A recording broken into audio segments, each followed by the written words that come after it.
पाकिस्तान सजो है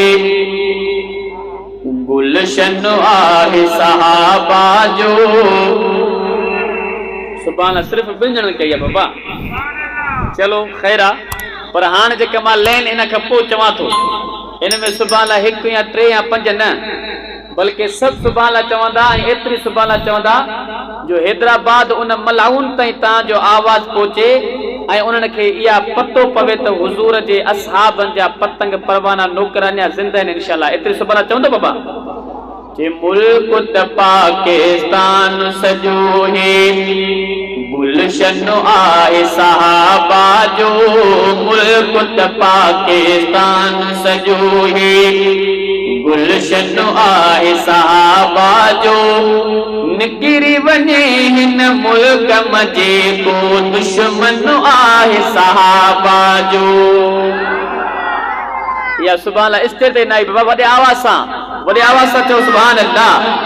निकिरी वञे हिन मुल्क मजे को दुश्मन आहे सहाबा जो। मुल्क त पाकिस्तान सजो है गुलशन आहे सहाबा जो। मुल्क त पाकिस्तान सजो है गुलशन आहे सहाबा जो। निकिरी वञे हिन मुल्क मजे को दुश्मन आहे सहाबा जो।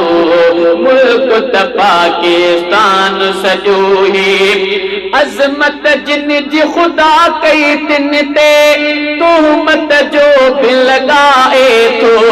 लॻंदसि पाण खे पंहिंजी थुक जो सिजदे थुक उछलाए थो। अज़मत जिन जी खुदा कई तिन ते तुहमत जो भी लॻाए थो। लॻंदसि पाण खे पंहिंजी थुक जो सिजदे थुक उछलाए थो। जगावत किरदार तसाई रोशन आए सहाबा जो। निकिरी वञे हिन मुल्क मजे को दुश्मन आए सहाबा जो। मुल्क त पाकिस्तान सजो है उहुद बदर ऐं ख़ैबर जिन जे रत सां थिया रंगीन अदा। पाक मके ऐं पाक मदीन जे शाहिद आहे ज़मीन अदा। लुटिजी वियो जिते दीन जे ख़ातिर तन मन आहे सहाबा जो। निकिरी वञे हिन मुल्क मजे को दुश्मन आहे सहाबा जो। जिन जी मदह क़ुरआन में अजबी रज़ियल्लाहु अन्हुम आ। पाक मुहम्मद जी भी हदीस में जिन जी फज़ीलत कायम आ। तिन खे बि जन्नत मिलंदी जिन जो दर्शन आहे सहाबा जो। निकिरी वञे हिन मुल्क मजे को दुश्मन आहे सहाबा जो। कल में तैयब जो वण जेको उम्मत ले आ छाव छपर सो कीअं हिन जी छाव में वेहे जंहिंजे सीने में अकुफर छो त अदा इस्लाम जे वण जो। ओ छो त अदा इस्लाम जे वण जो पन पन आहे सहाबा जो। छो त अदा इस्लाम जे वण जो पन पन आहे सहाबा जो।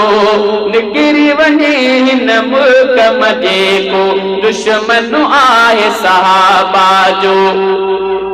मूं बि सहाबा जे वसीले रब खां जन्नत आहे घुरी। जन्नत में पहुचण लाइ हसनी अग में शहादत आहे घुरी।